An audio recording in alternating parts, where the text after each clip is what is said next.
Identification test of carbohydrate के बारे में डिस्कस करेंगे। कार्बोहाइड्रेट के आइडेंटिफिकेशन में सबसे कॉमन आइडेंटिफिकेशन टेस्ट जो ऑल कार्बोहाइड्रेट्स के लिए लागू होता है वो होता है मोलिस्क टेस्ट। मोलिस्क टेस्ट के अंदर हम क्या करते हैं, एक टेस्ट ट्यूब लेते हैं, टेस्ट ट्यूब और इसके अंदर जो है अपना जिसमें कार्बोहाइड्रेट प्रेजेंट हो वो सैंपल लेते हैं। इसके ऊपर जो है हम फिर ऐड करते हैं H2SO4। H2SO4 क्यों ऐड कर रहे हैं? क्योंकि H2SO4 जो है वो एक क्या है, डिहाइड्रेटिंग एजेंट है, यानी वाटर मोलिक्यूल को ये क्या करता है, बाहर करता है। तो अपने आप में सल्फ्यूरिक एसिड जो है वो हाइड्रेटिंग एजेंट है और ये वाटर मोलिक्यूल को जो है बाहर निकाल देगा। और इसके बाद हम मोलिस्क रिएजेंट जो है उसको ऐड करते हैं। मोलिस्क रिएजेंट अपने आप में क्या होता है? मोलिस्क रिएजेंट अपने आप में 10% अल्फा नेप्थोल होता है। Alpha naphthol NaPH alpha naphthol होता है। और मोलिस्क रिएजेंट को हम जैसे ही ऐड करते हैं तो यहाँ सैंपल के अंदर एक नीचे ये हमारा कार्बोहाइड्रेट का सैंपल है, ऊपर से हमने मोलिस्क रिएजेंट को ऐड किया तो यहाँ पर एक इस तरह से रिंग बनती है और ये रिंग पर्पल कलर की बनती है। तो ये किसका टेस्ट है? ये आइडेंटिफिकेशन ऑफ कार्बोहाइड्रेट का टेस्ट है, जिसके अंदर हमने आपको बताया कि इस टेस्ट के अंदर जो है क्या करते हैं, हम सबसे पहले H2SO4 लेते हैं। H2SO4 जो है वो अपने आप में क्या है, एक डिहाइड्रेटिंग एजेंट है, वाटर मोलिक्यूल को ये बाहर निकाल देगा। इसके बाद में हमने मोलिस्क रिएजेंट ऐड किया। मोलिस्क रिएजेंट अपने आप में क्या है, ये जो है अल्फा नेप्थोल होता है, अल्फा नेप्थोल होता है। और जैसे ही हम सैंपल के अंदर जो है ऊपर से अब मोलिस्क रिएजेंट ऐड कर रहे हैं तो यहाँ पर एक रिंग बनेगी इस तरह से, और ये रिंग जो है वो पर्पल कलर की होगी।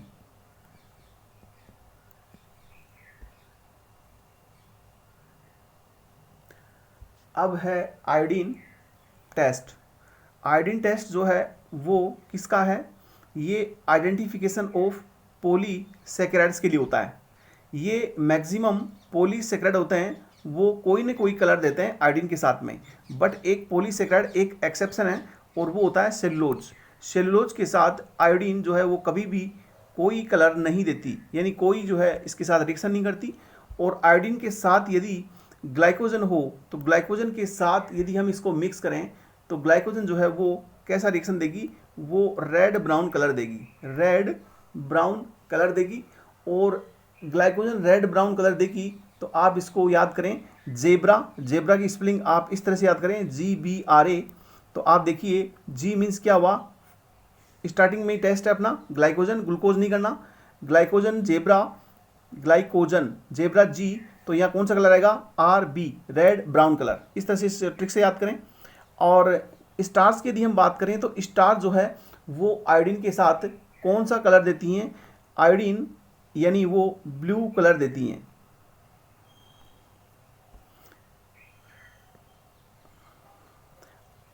इसके बाद में अब है बाइल टेस्ट।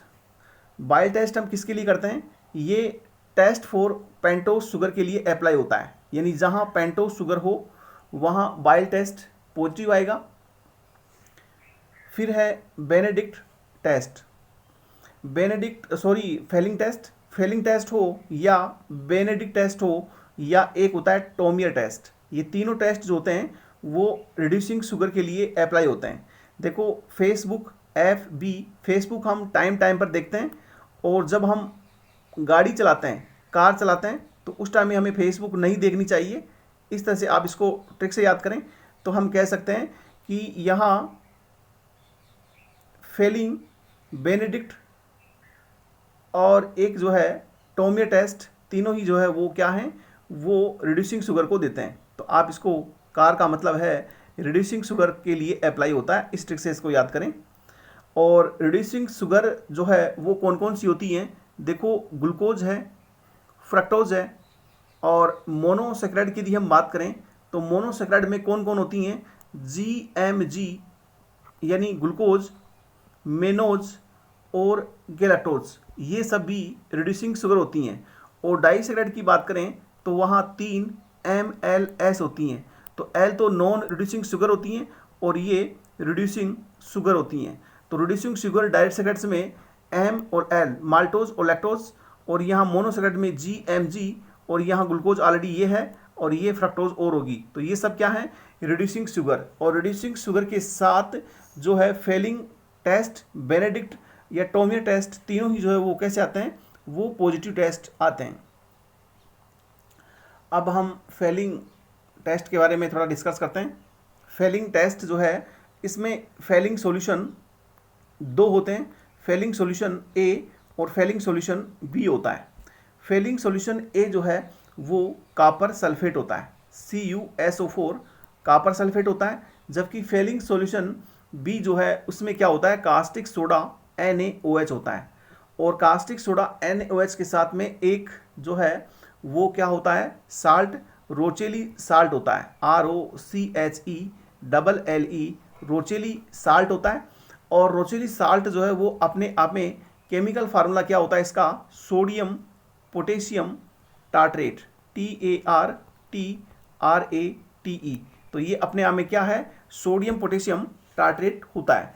तो Fehling solution is A and B। A जो है वो कॉपर सल्फेट, B जो है वो NaOH कास्टिक सोडा होता है, उसके साथ रोचेली साल्ट जो है क्या होता है, रोचेली साल्ट सोडियम पोटेशियम टार्ट्रेट होता है।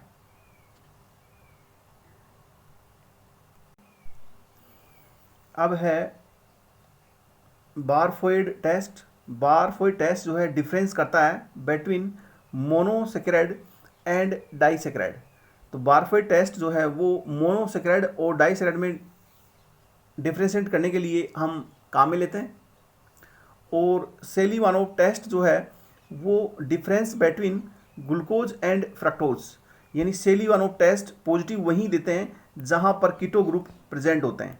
अब जैसे हम ये टेस्ट कर रहे हैं तो यहाँ फ्रक्टोज में कीटो ग्रुप है, इसमें जो है एल्डिहाइड ग्रुप है। तो कीटो ग्रुप जिसमें प्रेजेंट है वो क्या देगा, वो सेलीवानोव टेस्ट पॉजिटिव देगा, जबकि ग्लूकोज नेगेटिव देगा।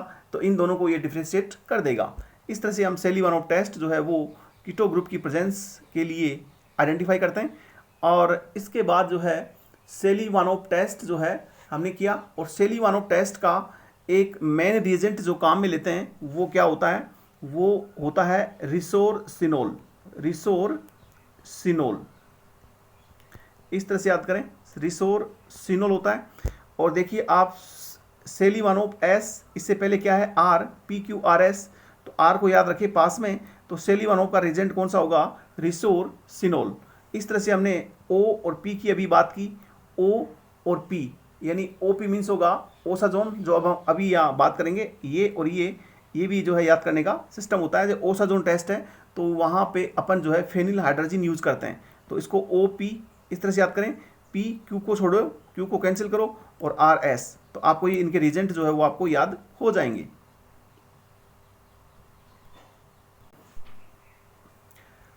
अब है ओसाजोन टेस्ट।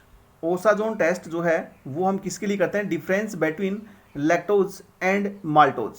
माल्टोज में यदि हम डिफ्रेंशिएट करना है तो हम ओसाजोन टेस्ट करेंगे। ओसाजोन टेस्ट का मेन रिजेंट जो है वो कौन सा होता है, ओसाजोन का मेन टेस्ट जो है उसके लिए हम यूज़ करते हैं फेनिल हाइड्राजीन। फेनिल हाइड्राजीन ये यूज़ करते हैं, हाइड्राजीन। और फेनिल हाइड्राजीन के कितने मोलिकूल जो है ओसाजोन टेस्ट में यूज करते हैं, वो 3 मोलिकूल होते हैं इसके अंदर। और ओसाजोन टेस्ट में जो फेनिल हाइड्राजीन यूज कर रहे हैं, इसकी वजह से ओसाजोन टेस्ट को हम फेनिल हाइड्राजीन के साथ जो है यूज करने की वजह से इसको जो है फेनिल हाइड्राजीन टेस्ट भी बोल देते हैं। और फेनिल हाइड्राजीन जो है उसके साथ क्या होता है, जो अपने डिफरेंट जो ये अपने पास लैक्टोज माल्टोज हैं, तो ये क्या करते हैं, ये डिफरेंट साइज़ के क्रिस्टल बनाते हैं। तो इन क्रिस्टल की साइज़ जब माइक्रोस्कोप में देखते हैं तो उनके अकॉर्डिंग जो है हम ओसाजोन टेस्ट से इनको डिफ्रेंशिएट कर सकते हैं। जैसे लैक्टोज है तो इससे बनने वाला क्रिस्टल लैक्टोसाजोन कहलाता है। फ्रक्टोज से यदि कोई ओसाजोन टेस्ट से जो क्रिस्टल बनेगा उसको हम फ्रक्टोसाजोन बोलते हैं, फ्रक्टोसाजोन बोलते हैं। इन क्रिस्टल का साइज जो है वो शेप वो डिफरेंट होता है और इसी से हम जो है ओसाजोन टेस्ट से आइडेंटिफाई करते हैं। तो ओसाजोन टेस्ट में हमने बताया आपको कि यहाँ क्या काम में लेते हैं, ओ पी यानी फेनिल हाइड्रोजन काम में लेते हैं, पी क्यू को आप कैंसिल करें, और आर और एस यानी सेलिवानो टेस्ट में हम रिसोर्सिनोल यूज करते हैं। इस ट्रिक से याद करें। अब 2 मिनट का रिवाइज कर लेते हैं। देखो मोलिस्क टेस्ट जो है उसके लिए हमने कहा कि मोलिस्क टेस्ट जो है उसमें हम कौन सा रिजेंट काम में लेते हैं, एल्फा नेप्टोल, और वो कितना होता है 10%। और इसके अंदर बनने वाली रिंग वो कैसी होती है, पर्पल कलर। डिहाइड्रेटिंग एजेंट लेते हैं H2SO4 जो वाटर मोलिक्यूल को आउट करता है। और डिहाइड्रेटिंग एजेंट के बाद में मोलिस्क टेस्ट जो है वो किसको आइडेंटिफाई करने के लिए यूज कर रहे हैं, वो कार्बोहाइड्रेट को आइडेंटिफाई करने के लिए यूज कर रहे हैं। आयोडीन के लिए हमने कहा आयोडीन जो है वो पॉलीसेकेराइड को कंफर्म करता है, और पॉलीसेकेराइड में जो डिफरेंट पॉलीसेकेराइड होते हैं, जैसे मैं कहूँ ग्लाइकोजन, तो ग्लाइकोजन जो है वो कैसा टेस्ट देगा, वो ग्लाइकोजन के साथ में जो है रेड ब्राउन कलर देता है, जेब्रा रेड ब्राउन कलर देगा। और स्टार्स की बात करें तो SBI बैंक यानी ब्लू एंड ब्लैक कलर देगा। और सेलुलोज जो है वो पॉलीसेकेराइड है, लेकिन ये आयोडीन के साथ कोई जो है कलर नहीं देता, ये इसका एक्सेप्शन है, ये भी याद करना है। और फेलिंग सॉल्यूशन के बारे में हमने बताया, इसके 2 A और B होते हैं। A में कॉपर सल्फेट होता है, B के अंदर जो है वो क्या होता है, B के अंदर इसमें NaOH कास्टिक सोडा, और इसके साथ में रोचेली साल्ट होता है। और रोचेली साल्ट जो है वो अपने आप में क्या होता है, सोडियम पोटेशियम टार्ट्रेट TARTRATE होता है। इस तरह से ये फेलिंग सॉल्यूशन होता है। और फेलिंग सॉल्यूशन के अलावा हमने बताया फेसबुक टाइम पर देखनी चाहिए, फेसबुक PFB टाइम पर, यानी फेसबुक यानी फेलिंग बेनेडिक्ट, और टाइम यानी टोमियो टेस्ट, तीनों जो है वो कौन देते हैं, ये रिड्यूसिंग शुगर देते हैं, रिड्यूसिंग शुगर देंगे। और हमने कहा आपको OPQRS यानी OPQRS, इस तरह से हमने बताया। तो यहाँ OP को जोड़ो, इसको जोड़ो और इसको कैंसिल करो, तो यहाँ फेनिल हाइड्रोजन जो है वो ओसाजोन टेस्ट में काम में लेते हैं, और रिसोर्सिनोल यहाँ सेलिवानो टेस्ट में अपन यूज करते हैं। इसी के साथ अपनी यह क्लास कंप्लीट होती है। धन्यवाद।